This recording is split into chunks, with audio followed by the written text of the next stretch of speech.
Are you okay to begin? Sure. Actually, if you can give me one moment, I think Chair. I will. I would appreciate that.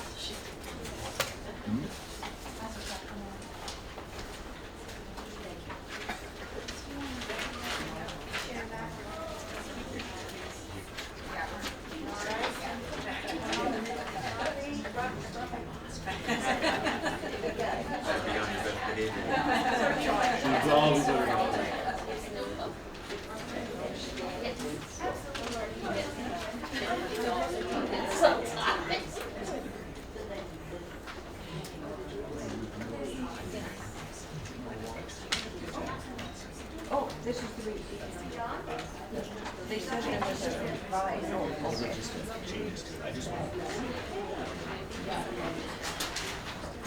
All right, welcome everybody. We're going to begin now. Oh, my unfavorite.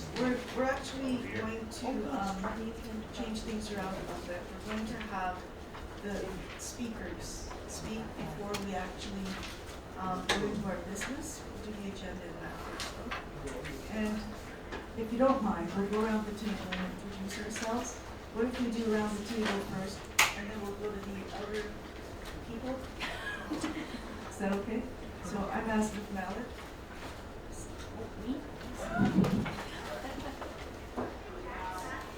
Hi, I'm Lorraine Miller, the legislative coordinator. John Hogger, resident. Resident and municipal hauler. Good to know. Paula Kilburn. Kim Nolan. Patty Lyons. Tim Murphy. Bob Semple. Mary Sinkler. Trevor Rosenberg with the city's LRT team. American with Dialogue. We're retained to assist the city on LRT for streetscape design. Miles McKenzie from Dialogue as well. Claire Butchek. Eric Girt from Blue Service. Chief.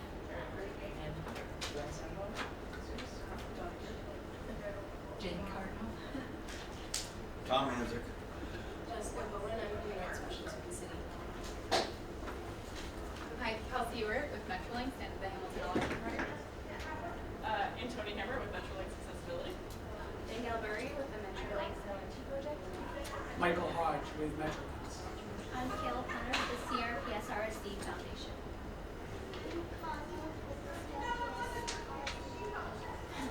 With the CRPSRSD Foundation.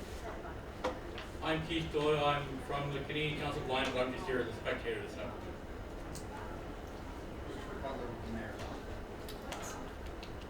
Joey Sacco.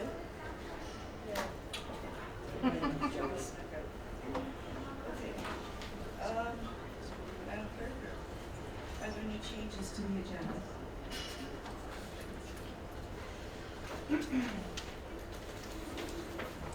Yes, we have. We have two delegations today. One, the first being from Chief Director of Human Services, and the second from the respecting concerns and with accessibility, HSR and arts from the CRPS. RSD Foundation. RSD Foundation. And the final general information item, a save the date notice regarding the multicultural wellness fair. Hold it over. I'll just point out that Tim Nolan and Alan has arrived. And we certainly have a flag plus. All right. Everyone who has a copy of the agenda, could I have a motion to receive the agenda? Motion by Tim, Murphy, seconded by Bob. All in favor? Carried. And I also have a motion to move that our speakers move up in the agenda. First will be Chief Girt, Tiffany Kruger, streetscape design guidelines, Evelyn Myrie. Motion to approve.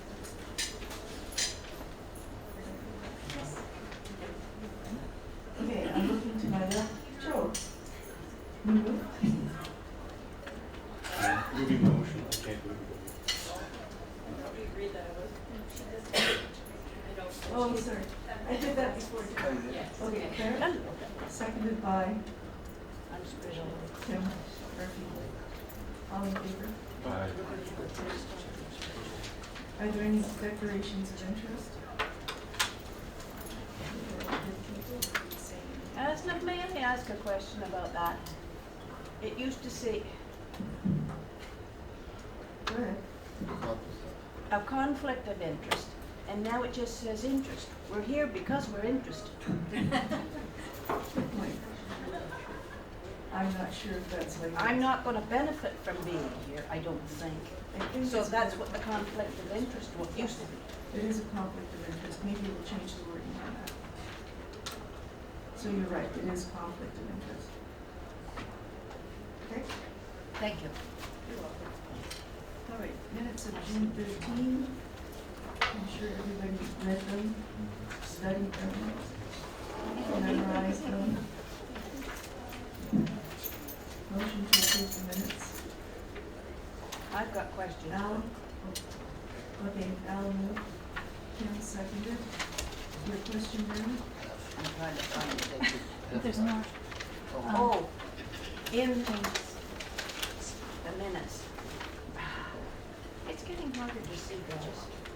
I'll have to let it pass until we come to discussion. Is to coordinate, look at what the issue is, and then we track for repeat occurrences, and we've seen a dramatic decrease in those. Of course, and again, Joanne's nodding because she had to do and oversee some of this work. It requires the consent of the individual to do so, and they have to want to, and then you need the support and guidance. So really, as a service, just on those that mental health component, person in crisis, we feel we're fairly robust. We were the first in Canada to implement mobile crisis rapid response team, and actually I'd asked Dr. Savoy, John, to write an article for the International Association of Chiefs of Police magazine to spread that kind of approach, because when I was down in Detroit looking at a cross-border issue with our American counterparts, their leading issue is becoming much like ours, mental health issues. In terms of demand for service, they want de-escalation like we do, they want a better outcome, and they want less stigmatization. And I think what we're also seeing in the community right now is a much better awareness of mental health issues, whether it's Bell's Let's Talk, and I don't know if those were watching that, where they had Howie Mandel on it, but you've had speakers like Clara Hughes, these are Olympians, Silken Malman has spoken, Michael, I always get the last name, Landsbergs, just because I don't watch EA Sports, but he's an EA Sports guy talking about both depression and some of the interventions he faced. But for me, and some of our training around mental health issues, when you look at depression and anxiety, some of the popular response can be, well, these people will just will themselves out of it. So it kind of offers a counterpart. And if you know Clara Hughes, two-time Olympian, both winter and summer sports, and for those who've ever driven up Sydenham Road, much less ridden up it, she does it 5 times in her training package. I made it up once when I was cycling regularly, and that was pretty demanding. So I don't think it's a question of Olympian not having the focus or the ability to will herself through things. I think she can do that. It really is a medical response and a medical issue. On the issue of disabilities within the workplace, and we did implement post-AODA, that policy within our service. And we have done training both on a variety of spectrums for those who are blind, and we've had presenters come in both to the senior command and the front line. We've had, for those who are deaf or deafened, we've had presentations to our front line again, and a variety of demands, whether it's service dogs or devices that people need within the work or within our workplace. It can be internal or external, but largely external. Some sensitivities around those issues and how to better handle them. So that's a very broad introduction without kind of a prepared presentation. But I do know that there was a range of questions, and some of them had to do with Landlord-Tenant Act and a range of other things. As you know, for example, we now take when you sign up properly through the cell phone, you can get for those who are hearing impaired or deaf or deaf, access to texting into our 911 communication center. And then on the horizon, we're looking at what's called Next Generation 911. We're looking at expanding a lot of those things It's on the horizon, at least we're doing the texting part right now. And I've been part of those presentations in our boardroom for those who have those issues with disability in terms of hearing or hearing impairment or balance. I'm trying to get all the terminology correct, I know I'm probably stepping it. But in any event, we've done a lot of the training in those pieces, so I'll open the floor post that unless there's anything specific on those. I have two questions. Sure. You said that you were asking the board for funding for a full-time position for that assistant. For the social navigator, yeah, we got approval of that in the last budget. And the 911 tax, do you have to be registered to use that? Or You do, yeah. Yeah. It has to be, and it's actually called the DHHSI, and you have to be pre-registered as a user through the 911 service. And you actually still have to make a voice call, because part of what we're trying to do is also get what is happening in the background, particularly if you're looking at domestic violence situations or evidentiary components. It's not just straight texting, it's the voice call, and then the text is enabled for the communication back and forth. questions from other people?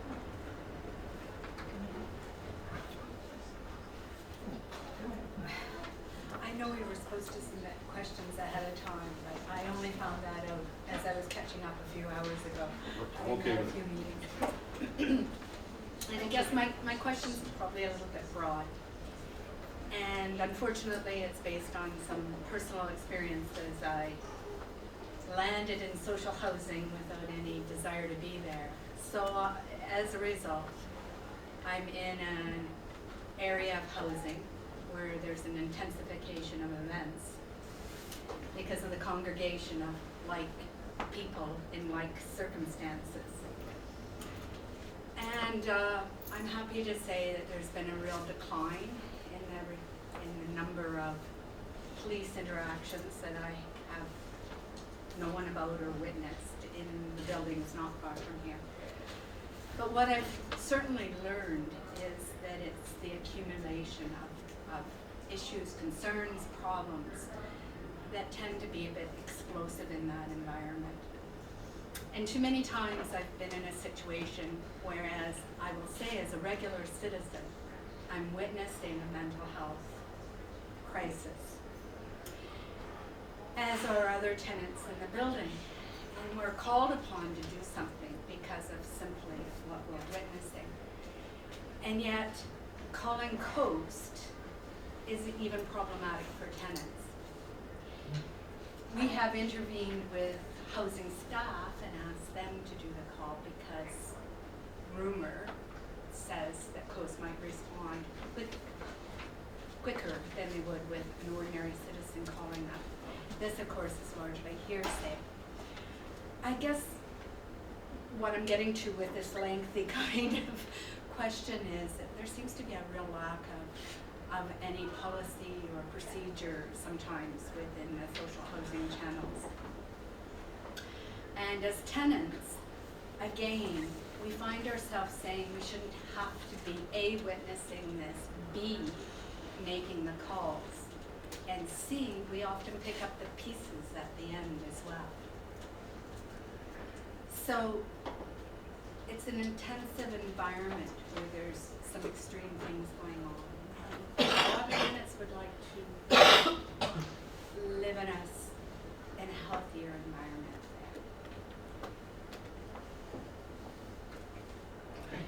there. No, that's fine. And as a commentary, certainly I think that's true.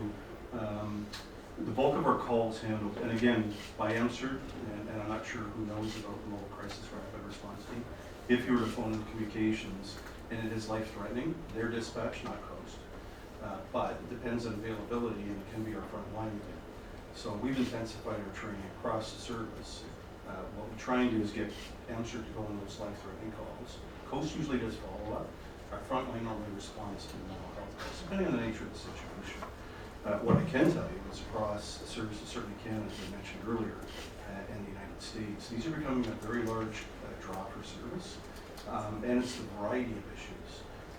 And again, we're not clinicians, but you have anything from bipolar to OCD in terms of diagnosed states, a whole range of things. We have to deal with what is presented in front of us, much I think like you do. You're not clinicians either, so you have to deal with whatever behaviors that's demonstrated, and much the same with us. What we're trying to do in terms of response is it's a more deliberate, slower paced response, when appropriate. I mean, if we face a situation where somebody's going to be stabbed with a knife, then we have to deal with what is presented in front of us, and we don't have time to do chit-chat or other things.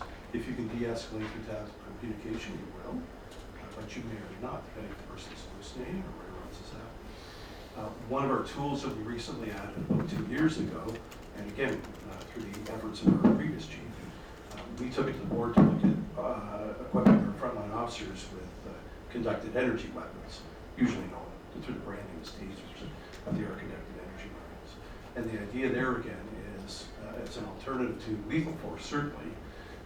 And I reviewed these when I was a deputy, all the occurrences that involved use of CEWs. The strange dynamic, and I'm okay with it because it helps us to de-escalate, is if I point a firearm at you, you may or may not respond. If I hold a taser up and spark it, usually it's okay, oh, okay. One might do probably hurt a lot more than the other. They're both painful, I get that. One is temporary, one is a little more permanent usually. So as a tool to de-escalation, it certainly helps, keeps our officers safer, keeps the members of the public safer. So we're looking at not only the mental tools to help our people respond to the calls, but also the physical tools for less than lethal. In terms of a response with mental health issues across all areas, not just, I think you're alluding over towards High Street, I don't know. I would say you might be in that area where you live, but that's okay, in the social housing, okay. But there are areas all across the city. But again, the bulk of the response calls are about 2/3 in the downtown area, and then it's distributed equally out to Flamborough and out to Stony Creek, Mountain, East End. So it's certainly more prevalent, you're right. It requires more complex response. And we're looking at trying to develop those tools through our persons of crisis unit and organizationally to provide a response to that with, hopefully, lower use of force, better outcomes, and proper interventions. They are complex issues. I can't address the issue of being present, and you talk about the intensification of events. That's probably a better topic, I guess, for social housing and criteria and all those things. I agree on the last. Yeah, it's about intervention and prevention as far as I'm concerned as a tenant. I did send you a question actually. It's about identification of police officers if they come to your house and you have vision loss. Yeah, and I thought it was a good question. So I actually thought about if I was standing in front of you, what would I do? And normally what we do, one of the things I could present to you is probably the badge, because you can feel the outline. But again, you can't see it. One of the ways to confirm, and we do this in many cases, particularly when people allege they are police officers and you have a doubt about it, you have to know that if you doubt who we are, for whatever reason, you can call into not 911, it's not life-threatening. We prefer the administrative line, but if you feel it's an emergency, I get it. Be 546-4925, and just say, do you have an officer such and such? Let's say, is there an officer Girt on this service? And is he at this location currently? And through our dispatch center, particularly if I'm in uniform, they will know that. If I'm in a specialized unit like drugs and vice or break and enter, armed robbery, again, you can check through communications and say, I'm dealing with an officer, Evangelista. Is he actually a detective sergeant in charge of your area unit? Is he legitimate? We have no problem with that. In fact, that makes sense. So obviously I'm going to tell you who I am, where I work. You might want to ask where the police station is. It's 155 King William Street, provided I'm not at the East End because I'll be giving you a different address for the other King Street address. But usually your best bet is through dispatch because you know who you have phoned and you know who you're talking to, and it's all recorded as well. So anytime you get into that kind of dispute about is it a police officer or not, for me that's the shortest route for you to confirm who's standing in front of you. My own problem with that is, by the time I've done that, that person could have been in my house and hit me on the head.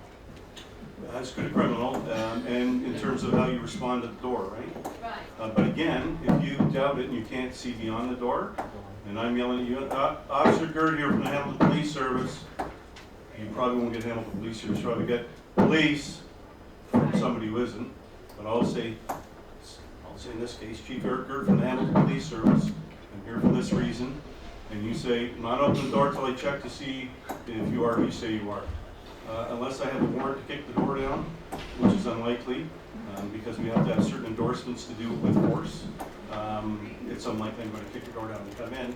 And if that's the case, hopefully we've got proper crime prevention and head notes and things like that. It's going to take a few minutes, and you'll be on the phone already to the police confirming that I am who I say I am.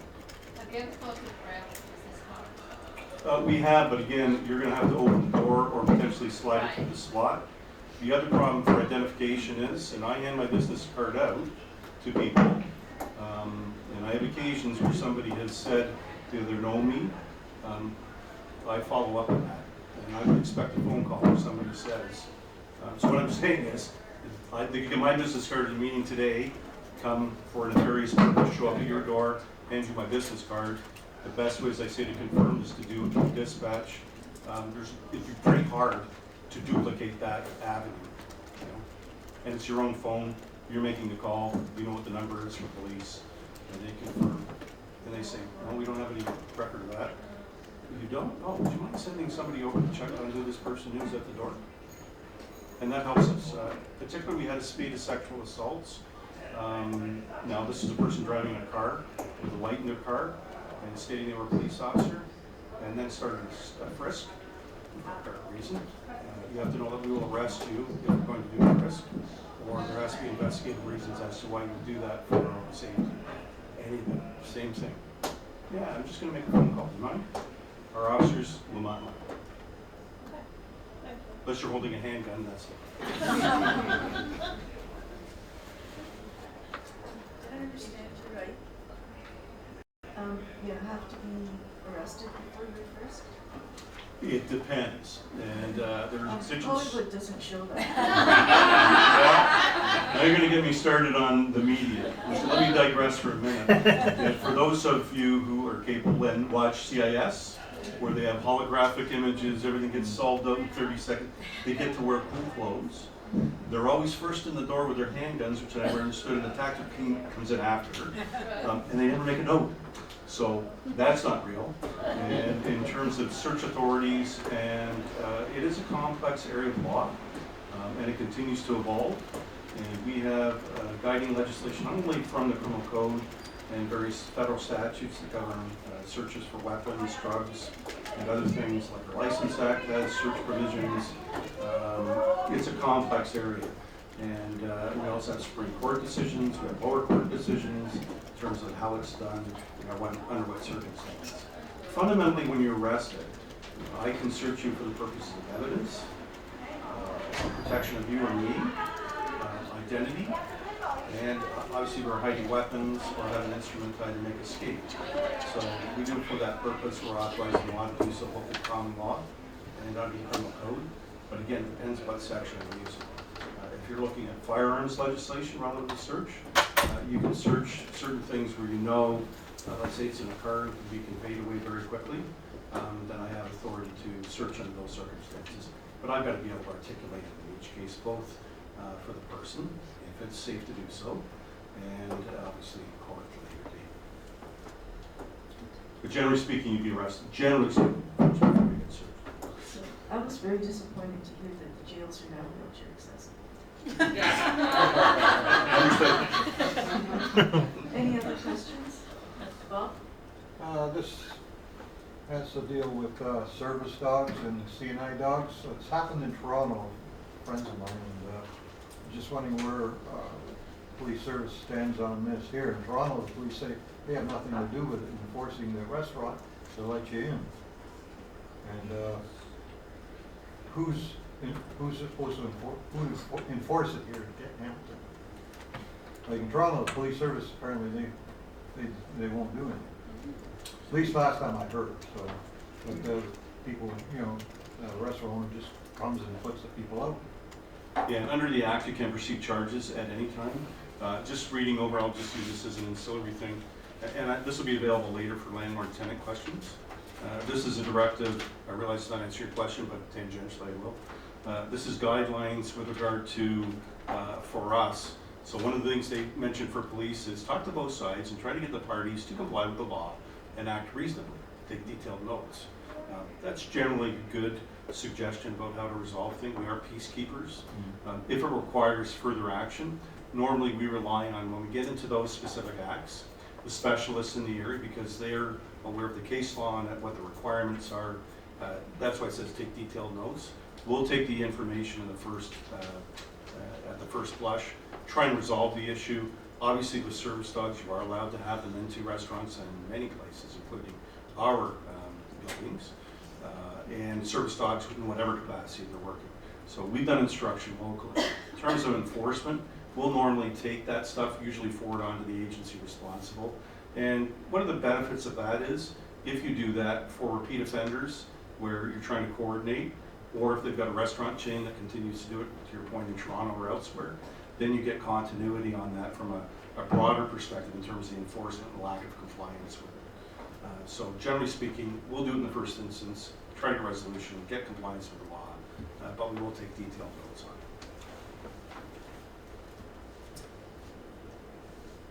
it. Girt, you're handling of Alzheimer's sufferers.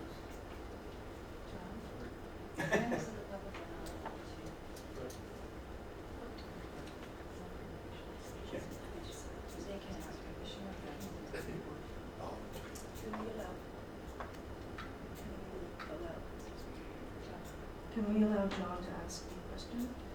Sure. Awesome. Girt, I volunteered with Alzheimer's for 7 years. Well, and in the past, there have been police calls. What is the situation now with greater training at it? Well, we do have one person registry, as you know, and that's through voluntary cooperation. In terms of the training, it does require complex response in terms of, I'm not sure the nature of the question because it's so broad. I think you're probably looking for a more specific answer. No, basically when somebody, and I've had guys, I call them Alzheimer's, who become completely Russian at times and want to cause a scene in a restaurant or outside or walking in my car or whatever. And a couple of times I've either waved down police just for somebody to help me. Or of course we've been aware where Alzheimer's persons that run from home and have run into over enthusiastic police action. I'm just curious, what is the status now? Because I haven't been aware or haven't been involved for some time. Well, I think the broader response to your question ties in with our mental health and our response to mental health. We have to deal with the behavior that presents in front of us. Again, we're not clinicians or diagnostic on the scene to say, here's exactly what's happening with that person. Plus you have co-presenting issues. It could be OCD, anxiety, Alzheimer's, a whole combination of things. So the officers who respond deal with what presents in front of them. Again, if somebody's assaulted, then I'm going to respond to an assaulted person based on the behavior I see. And if that means impeding somebody from assaulting somebody else, then we'll take the action required. To your point, in terms of, we've talked about tactical communication.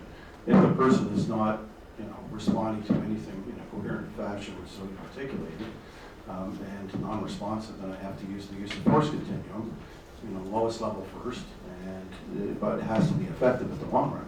But it's a minimum amount of force, and that's been in our training for a number of years. And in terms of awareness around the issues,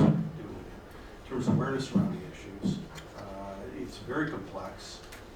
Now we're getting to issues with training on autism. Again, I've had training from the Tourette Syndrome Foundation, which dealt both with obsessive compulsive disorder, bipolar, Tourette's itself, and a range of other issues that group overseas. So we continue the training on an ongoing basis. But again, I think your question is around what's the intervention when the behavior is going on. Again, we don't know the reason or the motivation, and if we get compliance, if we get somebody calmed down, that's the approach. Again, the front line's been trained on it. It depends on the nature of how violent it is, as to who will be responding to what they'll do. I don't know if that answers your question, John. Okay. Tom? Yes, Chief. We had a member on this committee for a couple of terms who was absolutely petrified of anybody in uniform. And I'm just, it became paranoid, not necessarily violent, but uncooperative. And I'm just wondering if I think you've answered the question, but the level of training that the frontline officers get. Yeah, and again, we emphasize, and it may be a symptom of the demographics, but we try and get our people talking to people. I know it sounds funny, but and the new generation, a lot of things is through text or virtual media or otherwise. So we really encourage, and I know, again, Staff Sergeant Saval oversaw the branch who did the action strategy. And part of that is just getting out people to the community, out and talking to people. So as a fundamental skill set, I think that's extremely important to do the type of things you're talking about, which is interacting with somebody, right, who you don't know. B, how do you do that relative to the uniform itself? And they describe this as a level of force, being in uniform. You can see me today. I'm equipped as a frontline officer, as I'm out in front of today. So how do you address that? Are you standing sternly? Are you responsive? What's your paralanguage? How are you interacting? Are you actively listening? Are you just barking orders?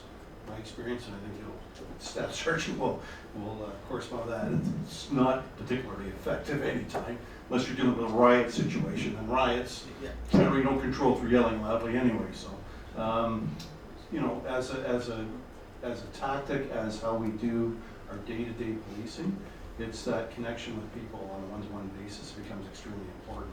Whether it's for disclosures on sensitive issues like child abuse or sexual assault or domestic violence, or it's mental health issues, and again, how you approach it. Does the person feel intimidated by this person in uniform, or do they know you're there to help?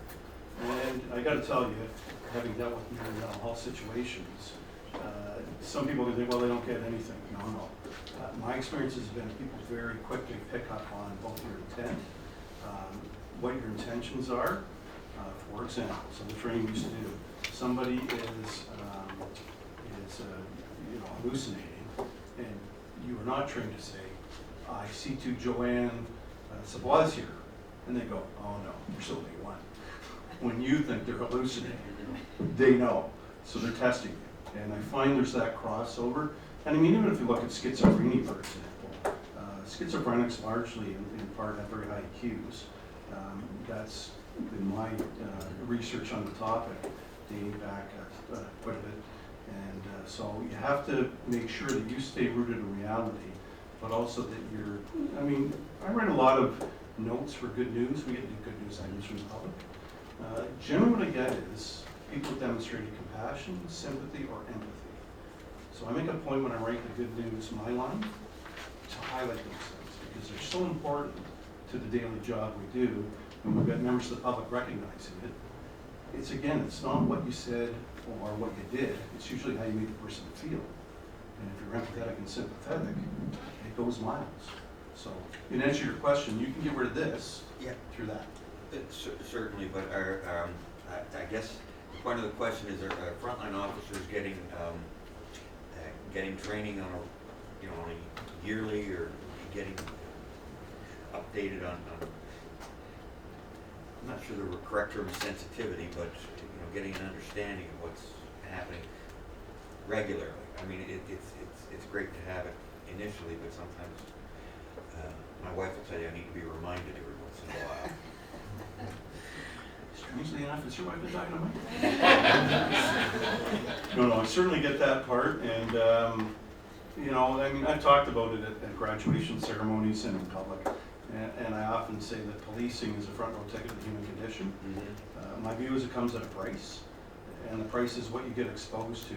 Can you maintain that compassion, empathy, sympathy, in spite of some of the things you see and do? And we have had to build and focus on the resilience in our own members and the support they need through our organization to continue to have that sensitivity and empathy.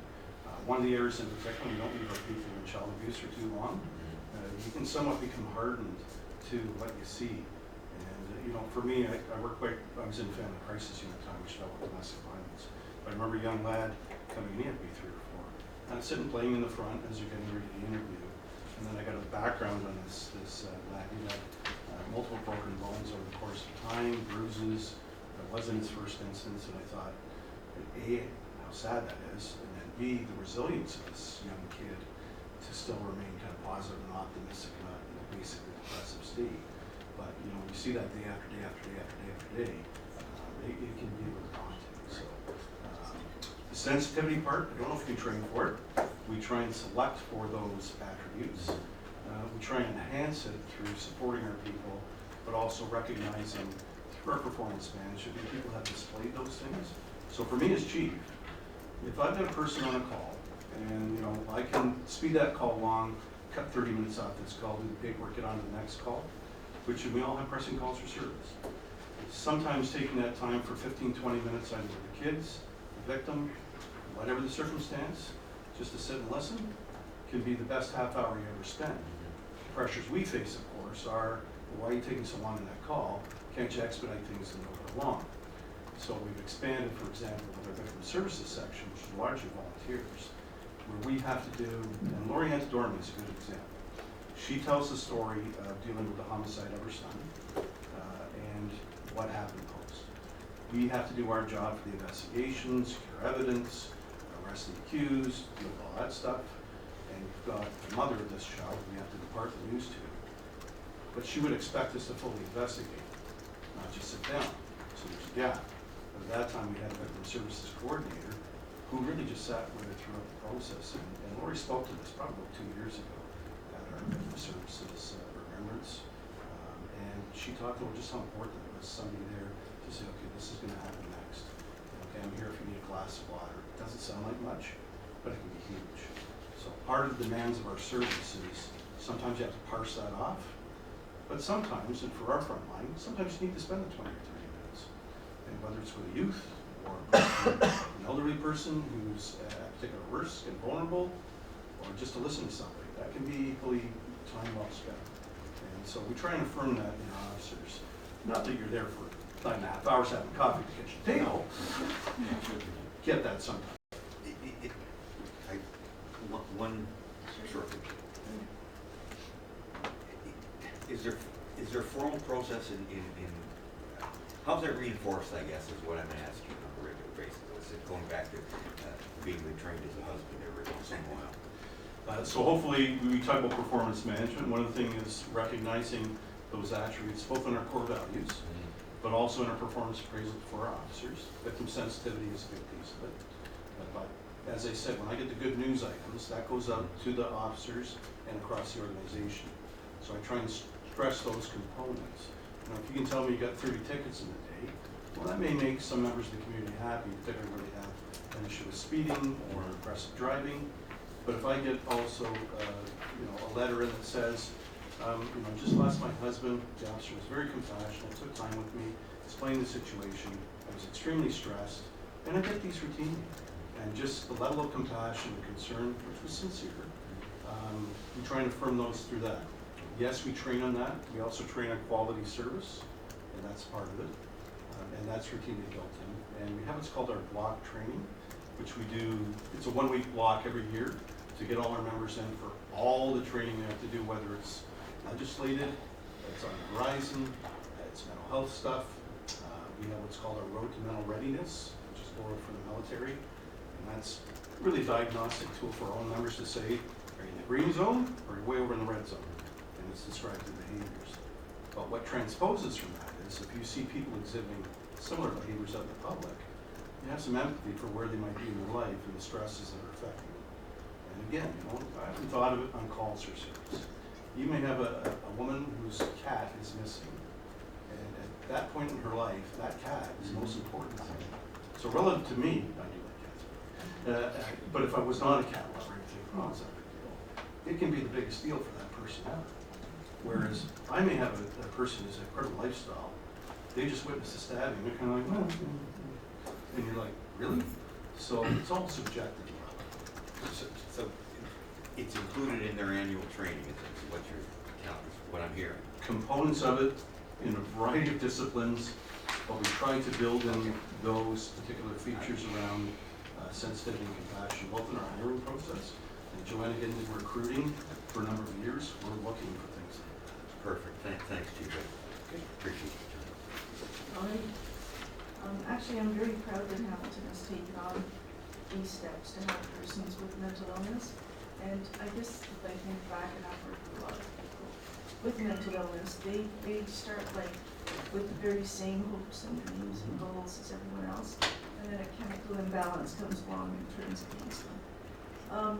And the mental health persons I used to work with, they actually called themselves survivors. That's Not right. only did they survive emergency services, but even the health professionals. So it's very encouraging that you're taking these steps, and I thank you. And thank you for your presentation. Thanks for having me. Thank you. All right. Motion to receive the information. Bob, seconded by Kim. All in favor? All right. Carried. Thank you very much. If I can just add, I do have an article here Yes, thank you.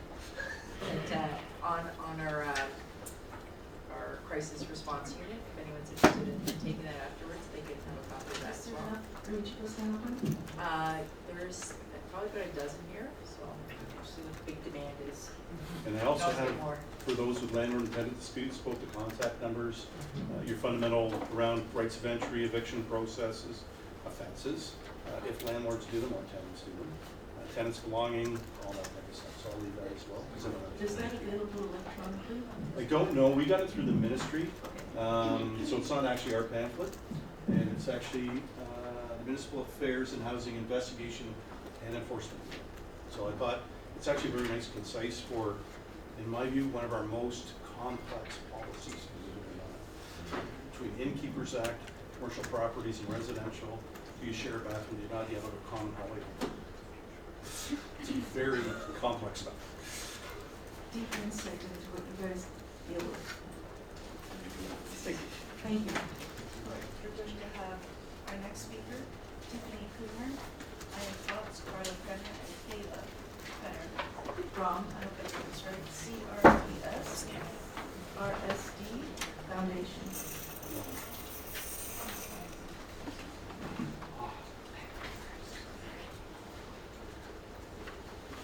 So you're welcome to stay chief. Sure. It's here. That's good for now. Hi, everybody. Hello? Can you hear me? Hi, everybody. So if you're wondering what CRPS and RSD stands for, it stands for Complex Regional Pain Syndrome and Reflex Sympathetic Dystrophy.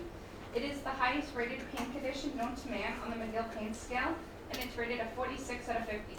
It's similar to childbirth without anesthetic on a daily basis. And Ian and Carla both actually suffer from this disease. So my name is actually Tiffany, and I'm here with Kayla, Carla, and Ian. And today we are here talking about accessibility with ATS, Girt, and the City of Hamilton. So what is accessibility? Accessibility is different to everyone. Accessibility to someone who is disabled means that they can run in and out of a store with little to no issue. Now imagine you have a mobility device or a mobility issue. It's a bit harder just to run into a store that's not really accessible.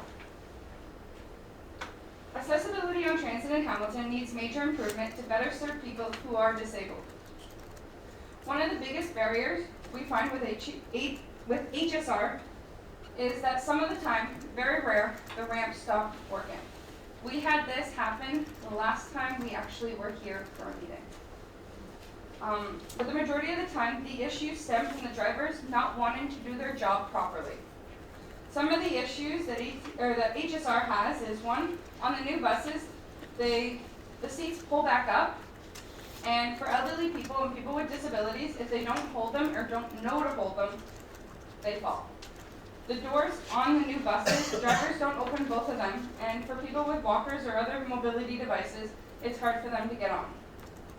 Drivers come up with excuses for why they can't allow people with mobility devices on the bus, running late, too full, and one device per bus. Some drivers are insensitive to people with mobility devices and children with mobility needs.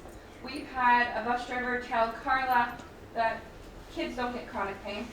It's okay, you can just stand. Kids do get chronic pain. Drivers do not always lower the bus on request. That is one of the biggest issues. I've seen it today. People who need the bus lowered, who have a cane or that, the bus drivers will not actually lower it if they don't want it. Drivers drive past the stop with people who have mobility needs just so that they do not have to pick them up. It happens a lot. They drive right past the stop if there's another bus a few stops behind them. One of the other issues is the walker issue on the bus. We've had people tell us that they don't actually need the walker, they just use it just to get on the bus for free. How is this fair for people who actually need it to get around? And drivers hardly ever use the front door to load a mobility device on the bus.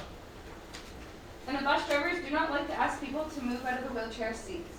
If there's just people in them, they'll just say we're full and drive by. And drivers should have to do a service dog training course, as most try to pet service dogs. It is unacceptable. Solutions that may help. Proper training for drivers, consequences for not doing their job properly, rewards for drivers who are, and maybe a card similar to the support person card or the ATS card for walkers and mobility devices if you don't have a support person card but require a device. ATS, or DARTs. The biggest issue with ATS is that there are never enough vehicles and or drivers for the program, and that if you have to book your rides 1 week in advance, and the prices are high. Some of the drivers do not follow protocols from the AOTA guidelines. Some of the protocols drivers do not follow and patrons don't know about. For example, that all mobility devices need to have a seatbelt on them. The newer cargo vans are very uncomfortable and the back seats are so cramped that there's not enough leg room. And for people with chronic pain, they can't actually sit back there. So solutions that may work. More leg room. We'd like to see the patrons more informed about protocols and update current patrons on the protocols every so often. And to see more rides available on an as-needed basis for things that just pop up. And drivers and computers need training in service dog versus guide dogs. There's a big difference. And the computers only say guide dogs, and the drivers get very confused when they pull up and you say you have a service dog. I'm going to pass it on to Kayla, and she's going to speak about accessibility in medical centers. So I visit a lot of medical centers as I have 5 children and 4 of them are special needs children. So I see a lot of different accessibility needs that happen in McMaster Children's Hospital and Ron Joyce Center and different hospitals like St. Joe's Urgent Care, as I frequent them a lot. So hospitals are not always clean, for example. So Tiffany saw a nurse drop a needle and left it on the floor in the Hamilton General Hospital. There was blood on the floor for over 3 hours before someone cleaned it up. Most rooms in the hospital and walk-in clinics are not accessible. Kids with severe allergies cannot go to McMaster due to allergies. For example, kids with banana allergies cannot go into McMaster due to bananas being right in the walkway. So my daughter has a severe anaphylactic allergy to bananas. And she cannot now go in to see her rheumatologist at all because there's bananas right in the cafe, and now they moved their cafeteria up to the main foyer while they renovate. So right now, she can't even go through the ER and then up the yellow elevators, down towards the red, and down back because she's still going to come in contact with bananas. And then will be sent to the ER for EpiPen administration. So it beats the purpose of going to an actual clinic to see her rheumatologist to get more prescriptions for her biologics or anything. So she has had to miss her appointments due to this. The walkways in the hospital should be cleared immediately, if not within a few hours later of a severe snowstorm. We've had to walk a treacherous way up McMaster's Hill, and that was 3 days after a snowstorm and the walkway was not cleared, which was crazy amount because she does suffer from rheumatology issues and chronic pain, and by the time she got there she was in a major flare and we had to go on more medication because her knees were so swollen and damaged from just walking. The Ron Joyce playground is not accessible for people with disabilities. Considering the Ron Joyce Center sees numerous children in wheelchairs and mobility needs daily, the playground outside to wait for appointments or just to keep exercise while the clinicians see them active, it's not accessible at all.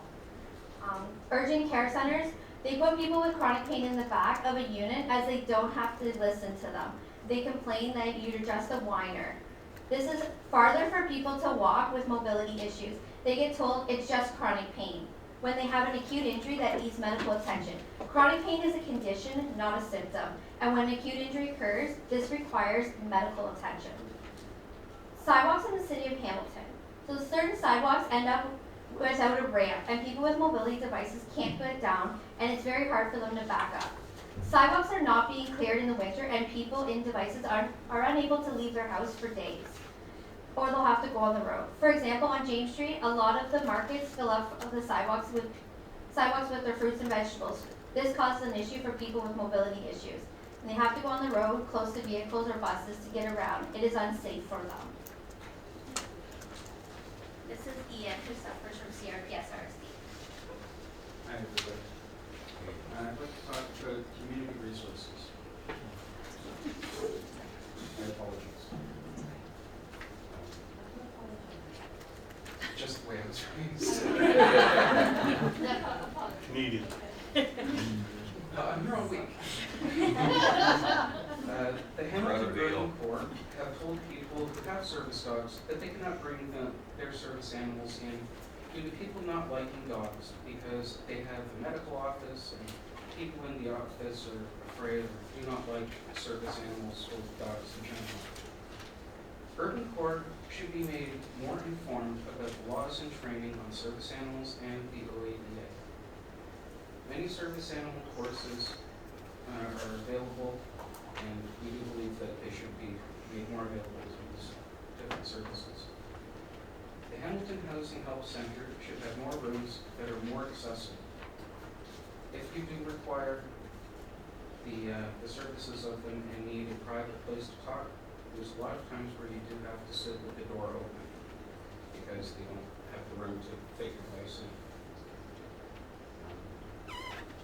In our community centers, some of the centers are not accessible for people who have major disabilities like myself.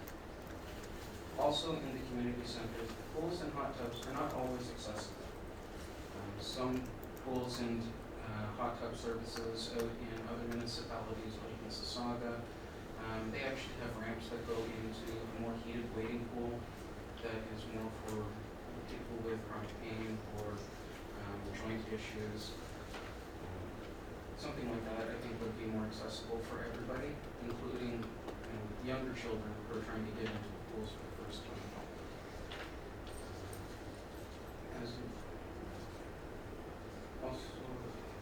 As an example, Jimmy Thompson pool. You have to hold the door open to get in. Then you need to get down the stairs to the change room, then up a set of stairs to the back. If you want to just sit and watch family and friends in the pool, you have to go up a lot of stairs with seats. It's not really accessible for people with disabilities. Wild Waterworks does not have an accessible pool for people with disabilities as well. And I know this is a major place where a lot of families like to go. Stores are another major problem. A lot of stores do not make their aisles large enough for people with mobility devices, strollers, or even service animals.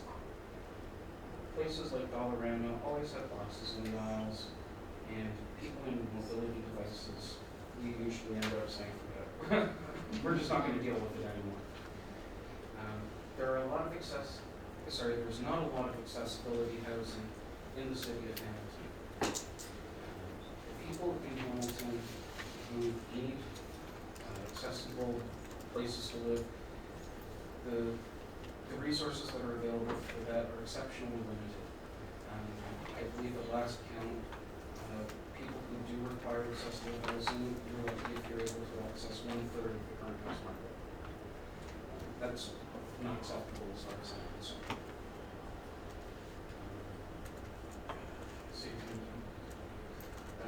I have had a lot of people who have non-accessible housing usually end up having to leave their machines outside where the elements as well as people stealing them and damaging them happens on a regular basis.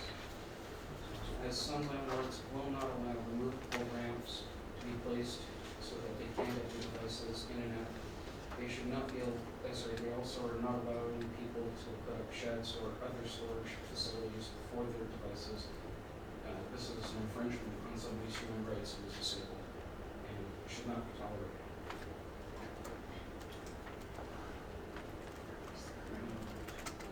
Which can cause stolen and damage to mobility devices, which increases the costs to not only ODSP or ACSD, but just to the general people who have to utilize these devices. I would also like to pass it along to Carla. She as well suffers. Parks and beaches. Parks and beaches in the city of Hamilton are not accessible for everyone, especially people with mobility devices.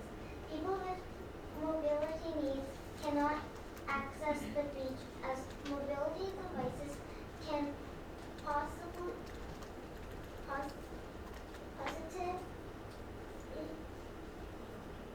cannot get on the sand, for example. The city of Toronto and Dover has fixed this issue with a positive solution by adding a boardwalk so that it is accessible to all. Can Hamilton do the same? Parks in the city of Hamilton do not have a wheelchair swing, and there are a lot of stairs, and people who have mobility needs may not be available not be able to do the stairs. The worships in the park look beautiful. However, this is not a great solution for children or adults with walkers or braces or scooters. Or the visually impaired parents who have health issues and need these devices cannot interact with their children. How is this fair for the kids who have mobility needs or adults to play and interact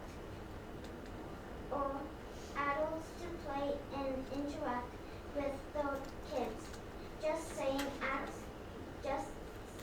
active and engaging with other people will have a bigger impact of health, wellness, and mental health.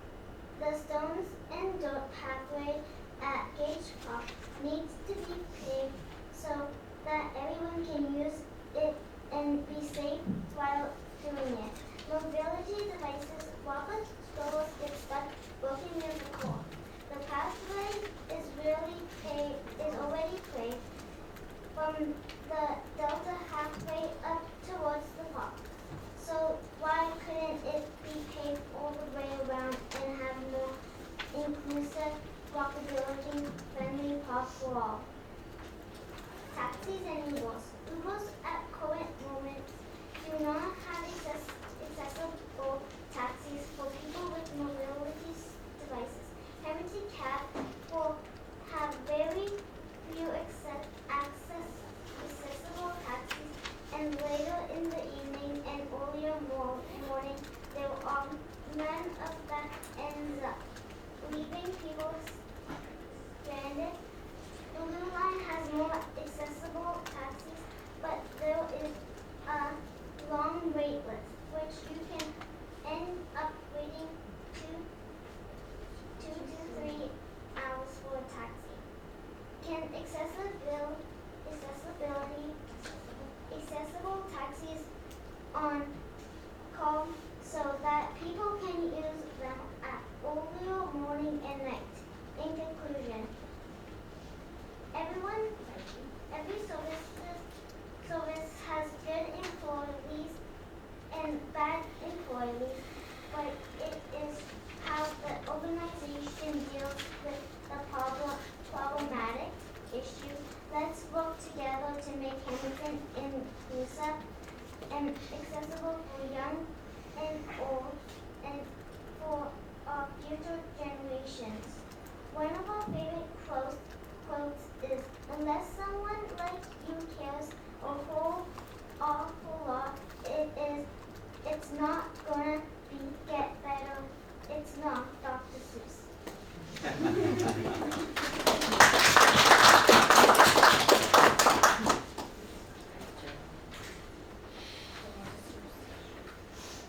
that the end of the presentation?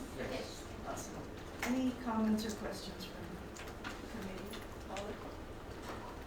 First of all, we both know all these problems. We talked about them and talked about them and talked about them. I don't know what all the solutions are. I'm the chair of the transportation committee, I'd like questions come from our meeting. And the lady from HSR will be there at the time, the lady, yeah. And with her. Yeah, oh, well, come again. And so will Mark Lindor from Guards. Okay. Our meetings are the 4th Tuesday of the month. Okay. And in August, we are also having somebody from accessible taxes, or from the taxi department, from the store about accessible taxes. So. Okay. So that's perfect. Excellent. If you can leave me information, we have a business card. Yeah.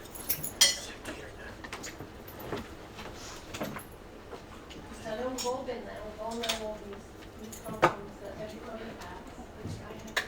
I have emailed you. Oh, okay. So, you know, you really appreciate the comparison, but it's knowing where to go and how to get it all done.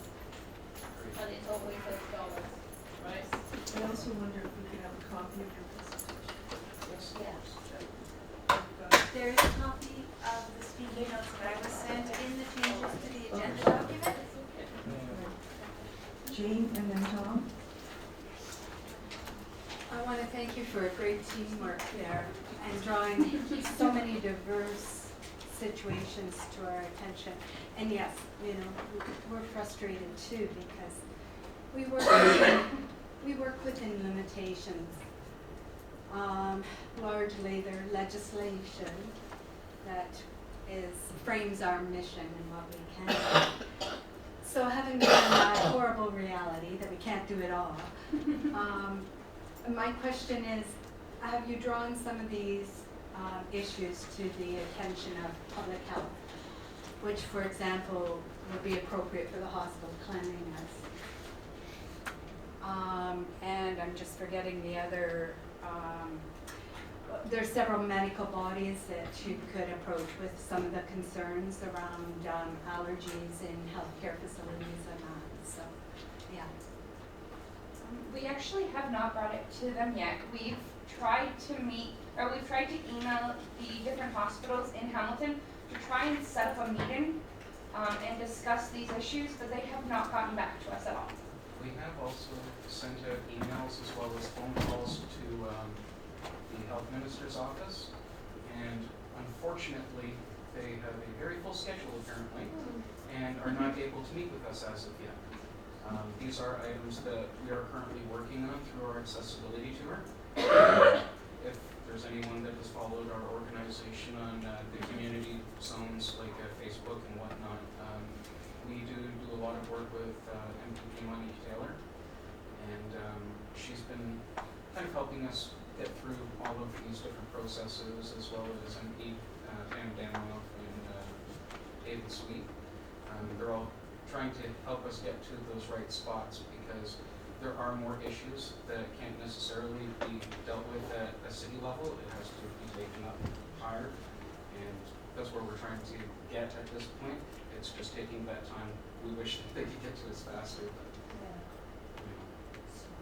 And we also wanted to let everybody know, we actually have a conference called Pain Fest 2017 happening here in Hamilton on November the 10th to the 12th at the RHL Live, which is 1353 Barton Street East, and tickets are 50 cents so that everyone is able to afford to attend. Because we know that if the price is more, then people are not able to attend who should actually be able to attend. And even if you can't afford it, email us, call us. we'll figure something out. We always figure something out, and yeah, we wanted to let you guys know. We have a lot of speakers coming, and a lot of vendors as well. Tom? Great presentation, thanks guys. Thank you very much. I've made note of a number of issues which we will take to our Built Environment Subcommittee. The Jimmy Thompson pool issue, it's that, we're gonna add that to our tour list. And Wild Waterworks, we'll look after that. The Gage Park pathway issue is another one that absolutely needs to be looked at. And beach access. We were at a conference a couple of years ago, and Wasaga Beach has a wonderful solution to the problem.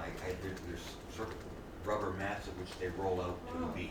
And we'd already, we talked about it, but it's sort of fallen off the table. So we'll bring that back up again, okay?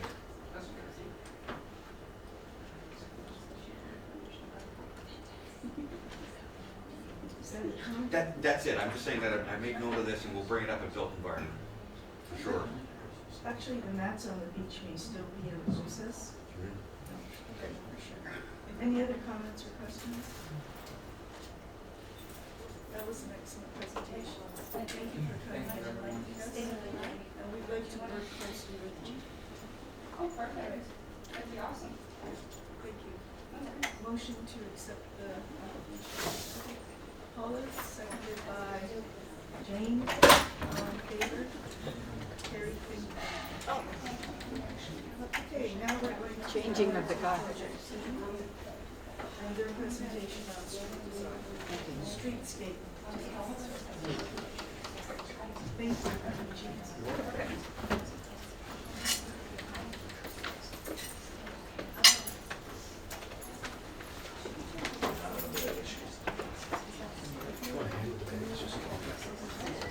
Is it okay if we turn some lights up projectors?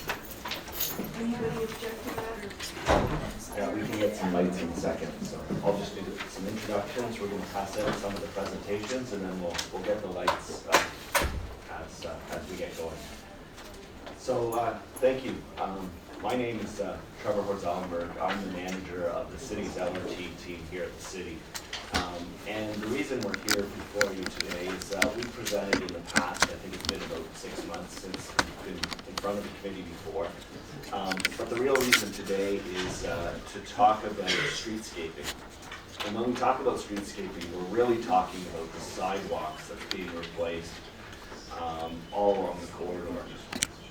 So when we talk about the LRT project, it really is a full reconstruction project from McMaster all the way to Eastgate. And when I talk about full reconstruction, we're moving all the underground infrastructure, all the pipes, everything. So we're putting back new sidewalks, new roads, the LRT tracks down the middle of the roadway. And really the intent of today was really to kind of show you some of the design concepts that we're contemplating, getting some feedback from your committee on these design concepts of the streetscaping. So the streetscaping meaning everything that is on the side of the road, adjacent to the stores, adjacent to the houses, that sort of thing. The central part of the corridor is still kind of the LRT corridor, and it's a little bit of a different design process, and we will be able to come back to the committee with more of the design parameters around the central track design and platforms. But today really we're focusing in on the sidewalk and the public realm that really is part of the city infrastructure. So having said that, we have both Miles and Eric from Dialogue, who is a sub-consultant to the city doing the streetscape work. And I believe you know, like we've had several workshops throughout the process, and had several of you invited to those workshops through that process. And really what we're talking about is the culmination of some of the streetscaping work. We'll do our presentation, then we'll open it up to questions, and hopefully the questions focus in on the streetscape, but we are here, we have Metrolinx people as well to answer other questions. However, really the focus is, like I said, is about the streetscape. So I'll just hand it over to you. I'll get some of the lights for the presentation. Thanks everyone for your time today. My name is Eric Mann. I'm from Dialogue, a firm design company, and we've been retained by the city, and as Trevor indicated, to assist them with helping to prepare some of the streetscape design requirements, which will help inform how the city advocates and works closely with Metrolinx to deliver this project through to construction. Just a note before we get into the content of the presentation, you may remember, I think we had an update about a year ago, and we've been able to come back with some advancements to the design, and we'll walk through that in more detail. Take your comments, of course, and that's why we're here. Relative to the implementation that goes beyond our work, Metrolinx will be retaining a company that will be building and operating the LRT. And so our role here and our scope is to try to prepare some of those requirements that will help guide their work. So we want to make sure that we're getting it right. This is the moment when we can take all of your input, work closely with the other city departments and Metrolinx to make sure that the streetscape is going to perform in the way that we all want it to. As Trevor noted as well, you may be thinking as we go through the presentation around other questions that are popping up for you for the LRT in general, whether it's to do with the design of the stop platforms, or whether it's to do with the vehicles and so forth. Happy to have those questions come to the fore. Just to note that this particular presentation will focus primarily on the streetscape itself. So we'll be trying to provide that context for you as we go through it.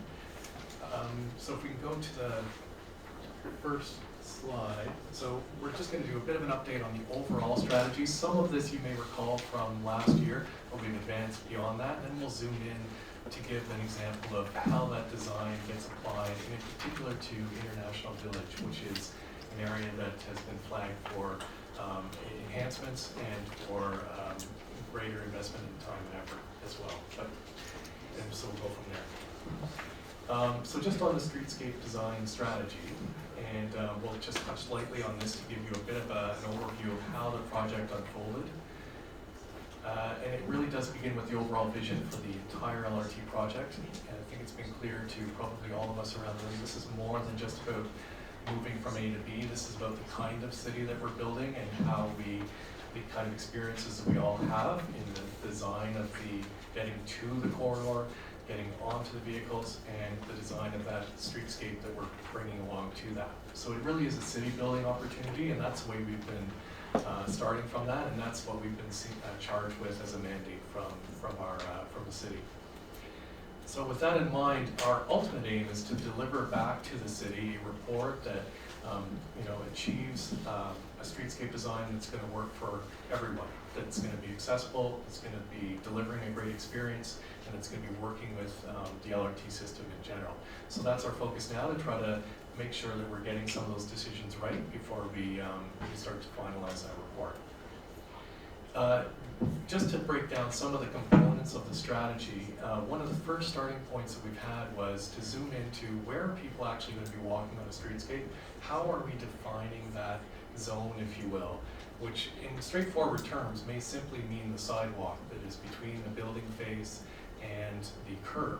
In many conditions, we all know that Hamilton has a variety of streetscape conditions along the corridor. Some are more narrow, and some just offer a minimal opportunity to provide for that walking width that we know is going to allow a certain amount of comfort and safety to make our way to the platform and to the stop destinations.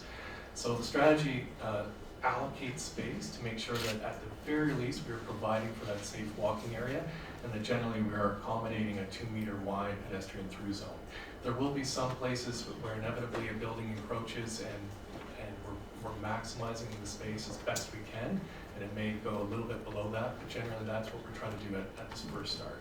Where we have a little bit more room, then we have a greater opportunity to put in that space for amenities, seating, plantings, lighting, all of these pieces that contribute to the experience of the streetscape. And we'll touch a little bit more on that as we go into it in more detail. So the next item to just that we started from in laying out the overall strategy was to say, all right, yes, we're allocating space for the walking areas. Yes, we want it to be wide enough. Now, where might be the places where we can focus the design to deliver a great experience, knowing that where are the places where people are congregating? Where are the really busy destinations?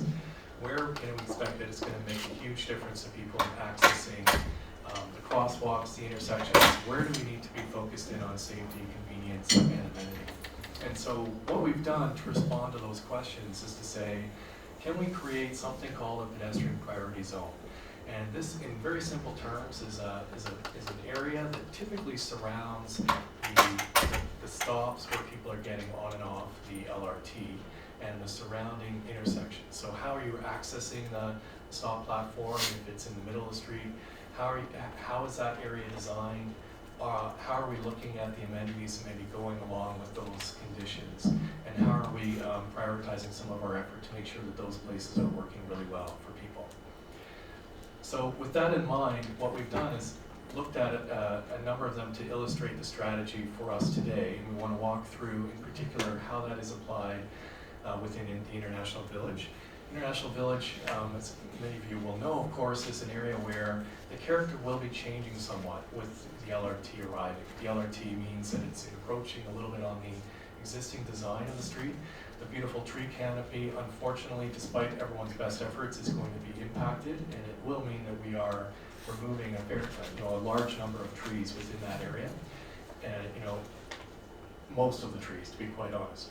And so what that means is we have a huge priority to figure out how are we going to deliver a great experience when that character changes. How do we actually create a place that people are going to feel like this is a great destination, this is a place where I want to spend some time, that it's comfortable and safe for me to make my way through this area. So that's been kind of the mandate that we have, and we want to kind of walk through a little bit about some of those design pieces as we go through today. You'll see that what we end up focusing on is it's an urban streetscape, in much of the corridor, and there are a few cases where the application, the design approach will be more of a softer side, and that's generally around the areas where, for instance, around McMaster, where you may have a soft lawn, but primarily the main focus of our design approach is around those urban conditions where you have a harder scape of materials and building faces coming up fairly close to the street.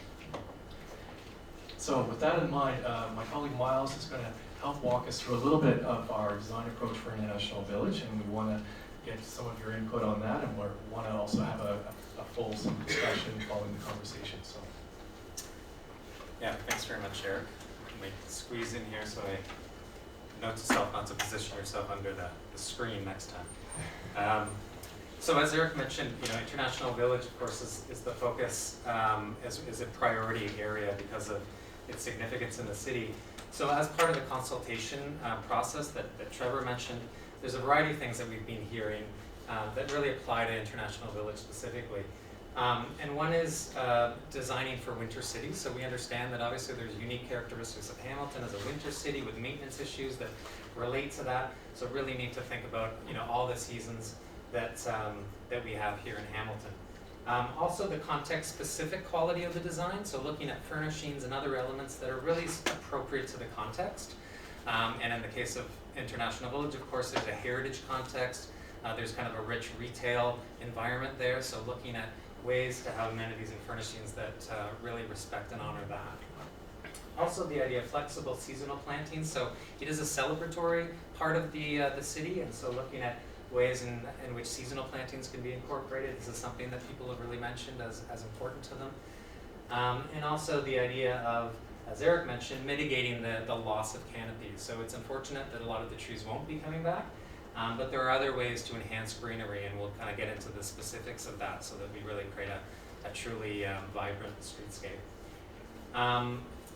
So very early on in the process, we looked at ways in which International Village could really emphasize the pedestrian. So rather than have sort of the car be emphasized as it often is on streets, how do we really augment the pedestrian experience? And one of the ways in which we do this is the concept of a shared street.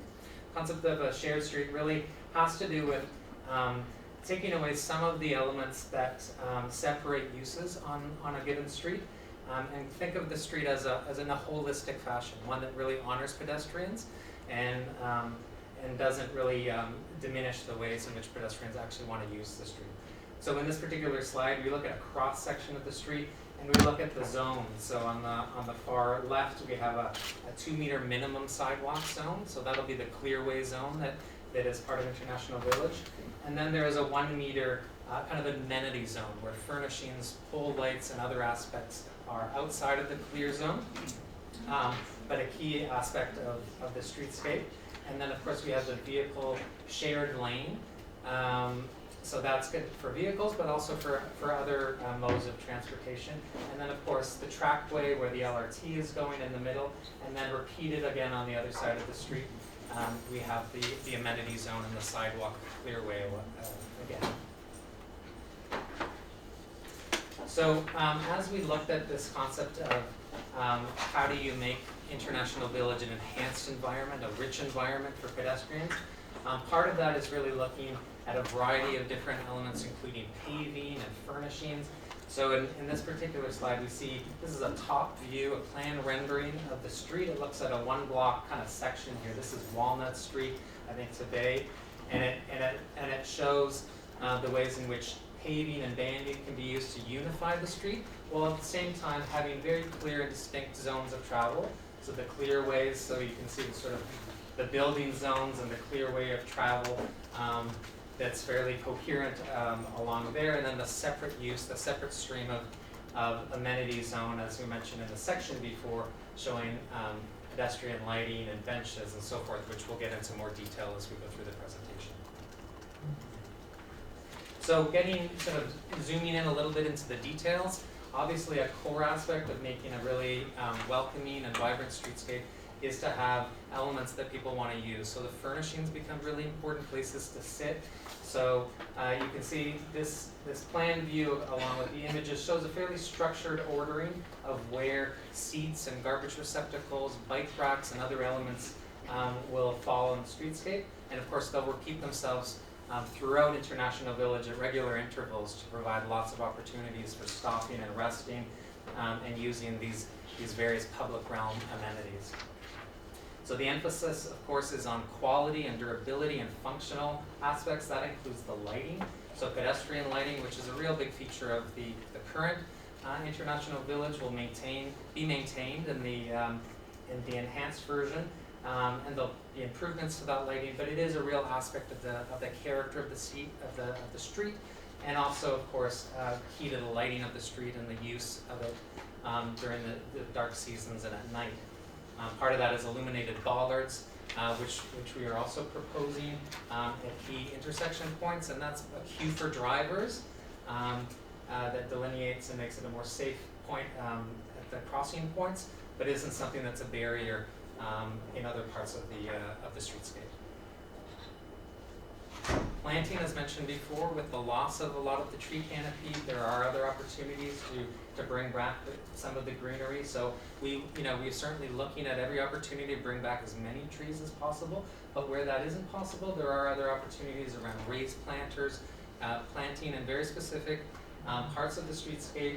Of course, we have hanging baskets, which end up being a really important seasonal aspect of the streetscape, and those are integrated with pedestrian lights. So these are also elements of really making a rich street experience and making sure that International Village really lives up to the potential that it has, and it's being carried forth to this date as well. So in light of the constraints and some of the aspects around the loss of trees and some of the alignment changes, the hardscape, the paving, becomes that much more essential in how you treat the paving. It's the thing that's the look and feel of the street. So we looked at a variety of experiences in other Canadian cities where they have looked at streetscapes and environments and really trying to enhance and bring the level up for special areas. We looked at areas of Toronto and Guelph, Montreal and Kitchener. These are examples where they've used unit paving and amenities and furnishings to really make a high quality streetscape. Now, in some cases, this is successful, and there's really good advantages to some of the moves that have been made. In other cases, I think there are learnings about how things could be improved upon these examples. So we look closely at these, and I'll just pull one out just to kind of talk a little bit about how an approach was carried out. This is St. Catherine Street in Montreal. The use of unit paving, but also a very distinct kind of separation of spaces using high contrast colors of pavers. And zones to differentiate the traffic lane from the sidewalk, but at the same time having a continuity of materiality that makes the street still feel like it's really all one and very much oriented towards the pedestrian. So I probably don't need to explain this slide. We're looking at the Urban Braille standards, an example of a crossing point. And many of you probably contributed to these standards. And of course, Hamilton is very much leading the way and has been leading the way in terms of accessibility standards in Urban Braille. So this is something we looked at as well, and there's lots of input, of course, from the city, and this is why we're here today as well, to get additional input from you. How can we take the Urban Braille standards and apply them to International Village in this enhanced fashion? So if you look at this image, this is showing a perspective view, a view down the street, right at the intersection of Walnut and King Street. Now you can see how Urban Braille here is shown on the streetscape and is applied in this particular context in the existing situation.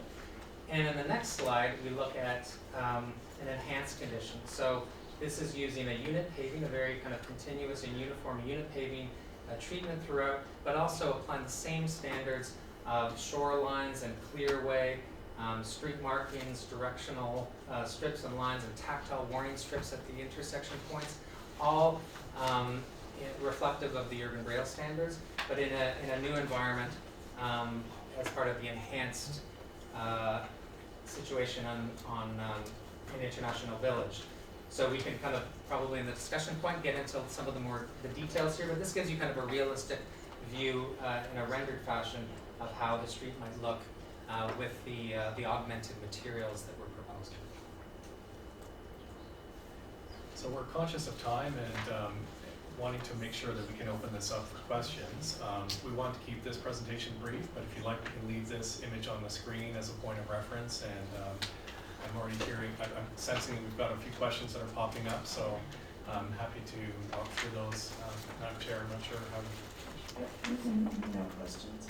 I see Tim, and then Mary, and then Paula. So Tim, go ahead. Is your hand up, Tom? No. It will be. Okay, Tim, Mary, Paula, and then Jane. Go ahead, Tim.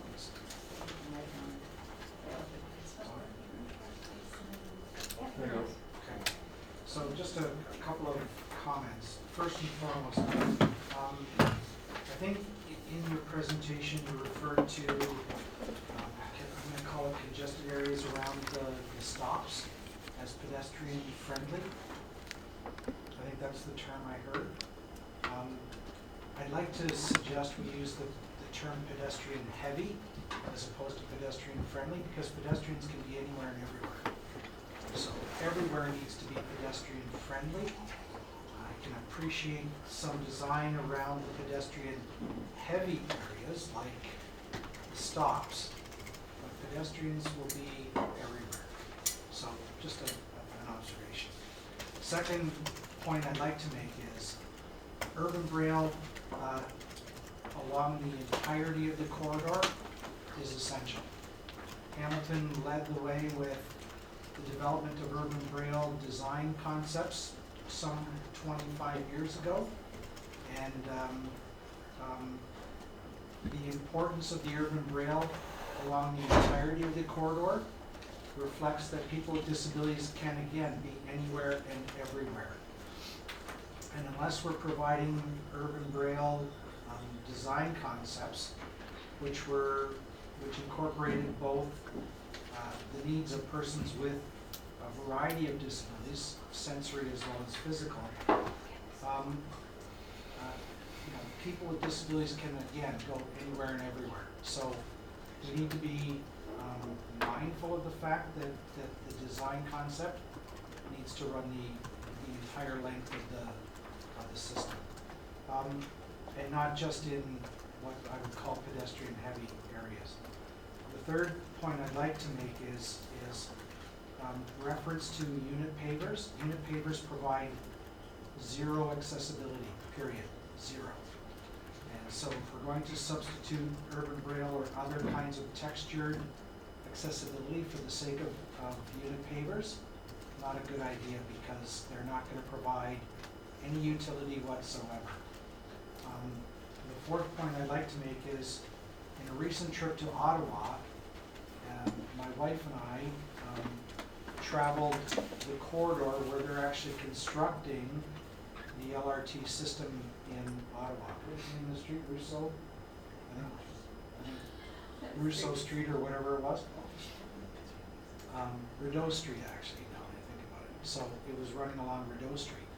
And we were fortunate enough to observe closed off sidewalks that were under construction, and then they would finish the sidewalk paving, and they would take down the barriers that protected the construction zone. And the sidewalk was just plain concrete. There was absolutely nothing provided to it. No accessibility, no urban braille design, nothing. It's just a plain, ordinary, everyday sidewalk. And so, my wife and I would kind of look at one another and go, well, how the hell is this accessible?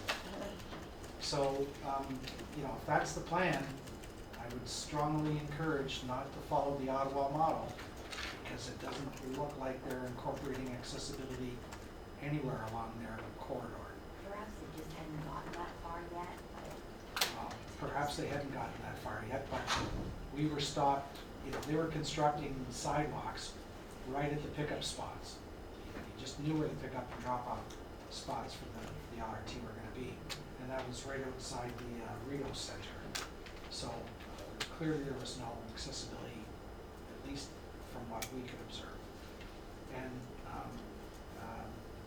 the last piece is the importance to consult every step along the way, and continue to consult with this committee and to really hear what we're saying, because we're talking about infrastructure that's going to be around for a long time. And you were probably here to hear the presentation from the delegation just immediately prior to you. The kinds of things that they were talking about are the kinds of things that can be addressed now in your design. Here's your opportunity. Don't mess it up.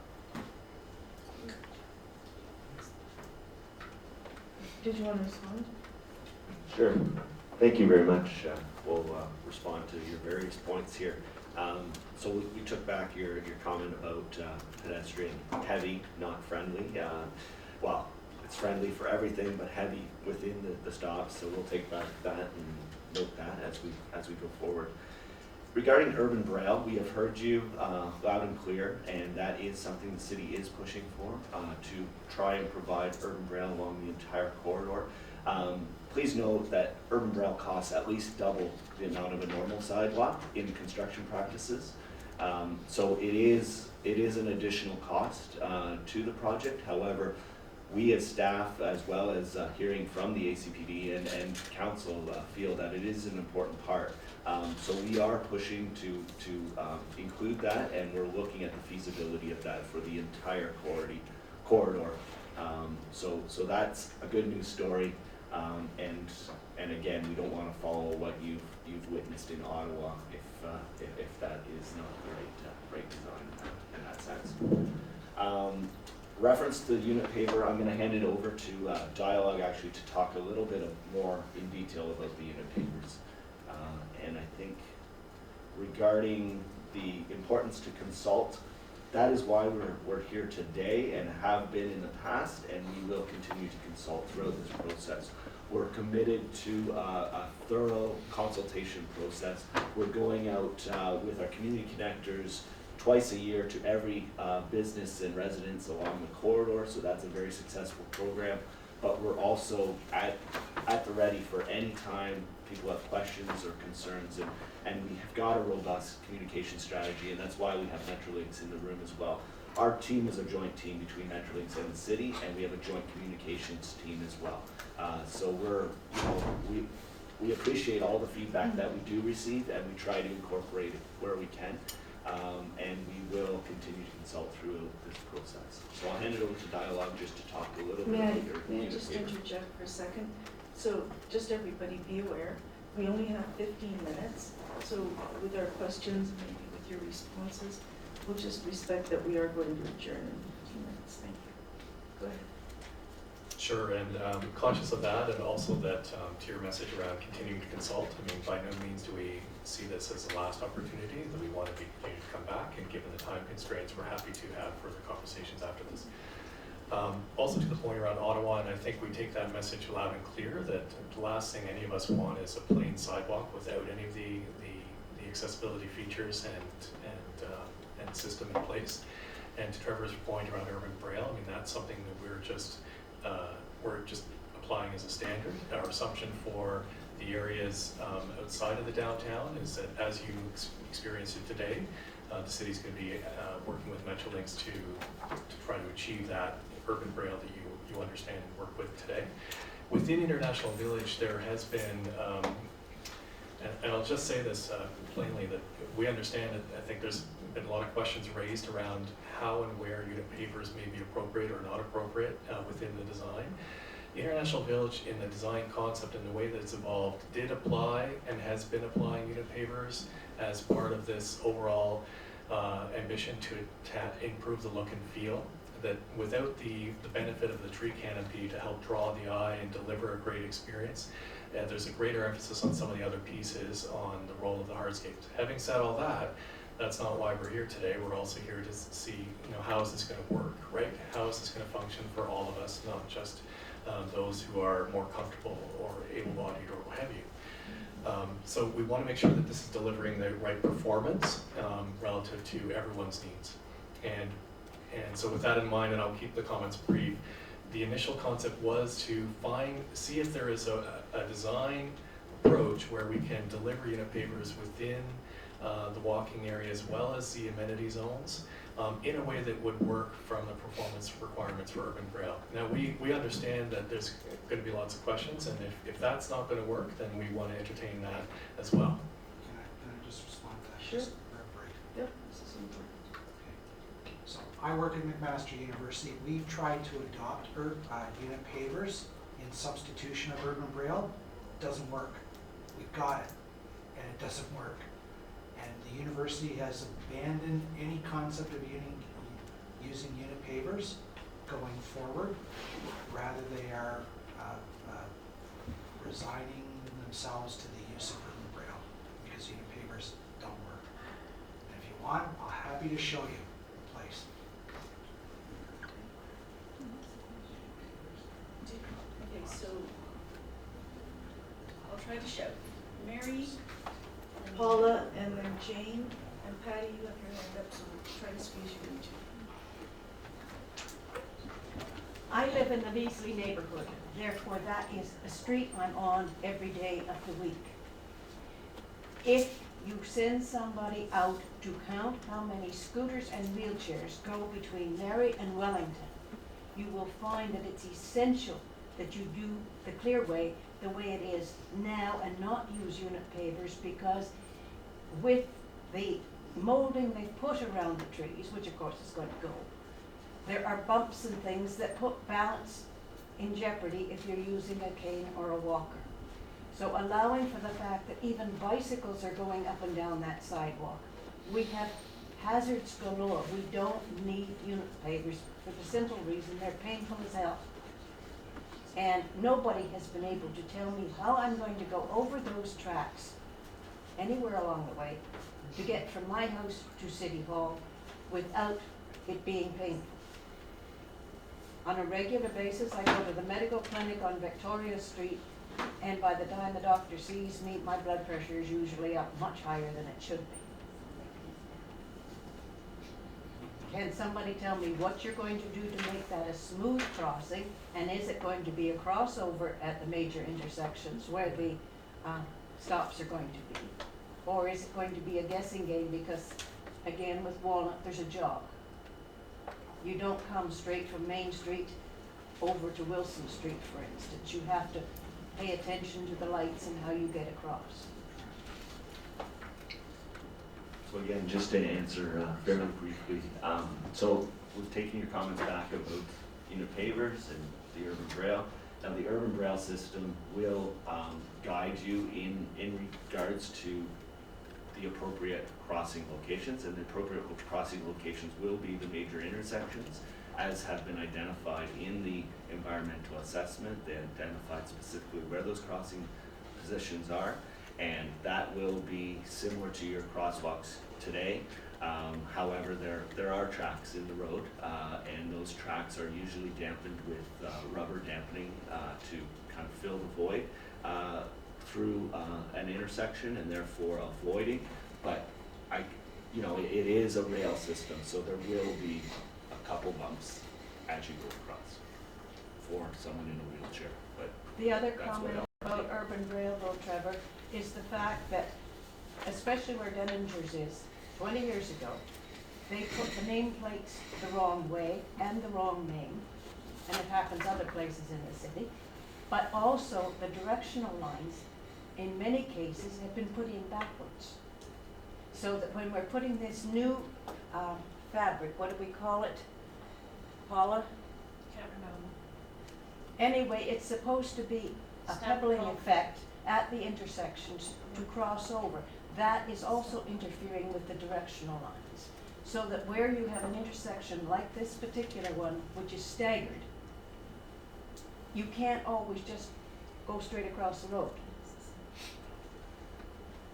So again, we've heard your comments and your specifications. We'll make sure we bring that back as to the construction practices to ensure that we get the nameplates and the directional lines correct. Consistency would and be consistency. And that's one benefit of an entire corridor being reconstructed at one time. We can actually really kind of focus in on this. And we've got a lot of staff that are kind of gonna be kind of on the ground, ensuring that there is the appropriate quality assurance. And then also in regards to the tactile surfaces you're talking about that are now being implemented at intersections, that has been brought up that, yeah, there can be some confusion with that as to the directional path of travel, and therefore using that in conjunction with the directional lines is kind of the best practices and can actually work using both. So we'll take that back as well to ensure we get the appropriate design correct. Yes, please don't send people out into the traffic, which they go like this. They should go like this. Yeah, we understand your concerns. Paula? Okay, I'm just gonna say again, urban braille you have to do. Don't put colours on the sidewalks, because people with low vision, they get very confused, and it looks like a hole sometimes, and then you stop and you think, what the? Oh, asphalt is that? patches, yes. Yes, so you know, when it's a hole in the sidewalk, you don't know what it is, okay? Bollards and things like that, I hope you're going to paint them yellow. Any markings, any poles, anything have to be yellow, Fluorescent. okay? Because somebody with vision loss cannot see. Blue or red has to be yellow, okay? Can I ask Yes. one question regarding that? Yes. If any amenities like we have out there are in the amenity space outside of your urban braille clear way, Right. is that a concern for color? Because we're gonna have a lot of lampposts, we're gonna have a lot of benches or everything we currently have in the street system, and not everything is painted yellow, so I just wanna. Well, if you can put a band of yellow around the lamppost, doesn't have to be all the way along, right? Just stripe it. Well, again, we'll take that back in the design parameters, but Right. we'll have to look at other precedents we do in the city as well. But there shouldn't be anything on the clearway at all. Understandable. I'm talking about outside of the clearway, Yeah, past the, past the bands. yeah. Tim's gonna add to my comment. Just Okay. with regard, so just with regard to things like lampposts and whatnot, high contrast, so as opposed to, yellow striped poles or something, high contrast, so keep in mind that if you've got a heavy concrete